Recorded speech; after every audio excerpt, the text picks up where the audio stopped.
There's a lot of things in my life I wanted to be better at, but just wishing for them never brought them about. It's when I caught the vision for what I could be and I had the intention to actually do it. And when I had the intention, I sought out the means to bring me to that end. And one of those first things I did that with was dodgeball. And let me tell you, I was the king at dodging. But the problem with dodging the ball continually never gives me the job to be the hunter. I'm just continually the hunted. And that gets kind of tiring and doesn't bring much glory. So I decided I need to be able to catch the ball. But every time I did, it would just bounce off my chest, it would bounce off my arm, and I'd be out.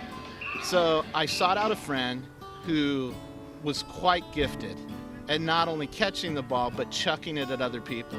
So every day after school, we would go in his backyard and just, for hours, just chuck the ball at each other until our chests and our arms were completely red and beaten.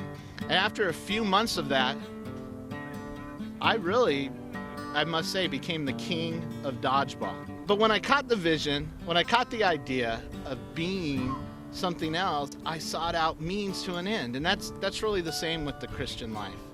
That when we catch the vision of what does it mean to be a follower of Christ and what that would look like, and we have the intention to go and do it, we're going to naturally seek out the means to do that.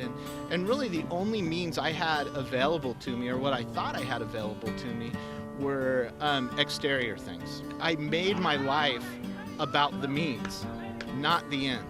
I didn't make it about the vision. In fact, my vision was probably more to master those skills, to master reading scripture, studying, what other people thought of me, instead of what they really truly should be about, which is God.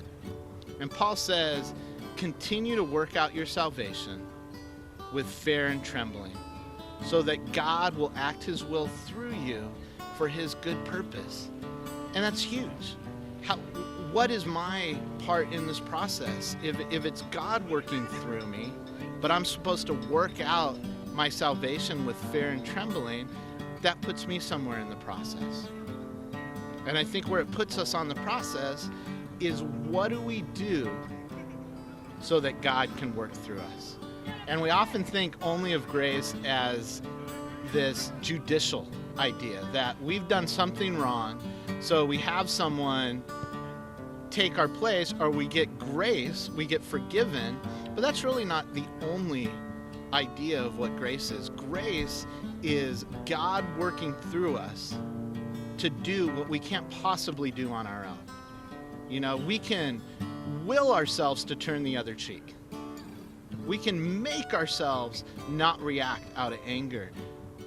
But what's going on in the heart, do I really have love and compassion for this person slapping me in the face? And that's where God comes in. God gives us the grace so that we can have love and compassion and not be like the Pharisees who just wash the outside of the cup, but the inside is clean.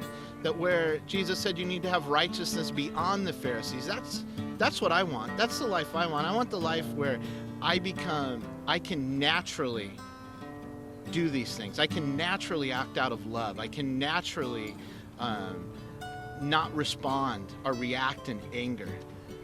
But be someone who is a loving husband, a loving father, a loving neighbor, a loving pastor. But that needs to become naturally. I can't just will myself to do it. So again, what's our part in the process? Discipline, spiritual practices are the means in which we open ourselves up to God's grace. Thomas Merton says, prayer is turning towards God. If you can't pray, just turn towards God. It doesn't matter what practices we have of prayer. It doesn't matter how we study the Bible, although there are certain methods that people have practiced and who have gone before us have done and can be an example of how we're to do these things.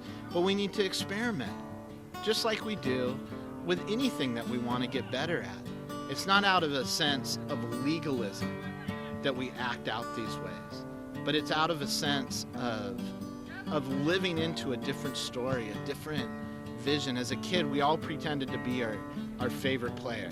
In basketball, I constantly tried to be James Worthy. And I tried to live into that story. And I watch my kids do the same thing now. They love Hannah Montana. They love ballerinas. And I catch them all the time practicing singing, making up their own songs, not out of a sense of legalism, like, oh my gosh, I have to do this. This is what being a ballerina, being a rock star is. No, they do it because they want to start to live into that vision. They want to start to live into that story. Leo Tolstoy says, everybody wants to change humanity, but nobody wants to change himself. Let's be a people who believe that the inner transformation of our soul and of our character deserves our best effort.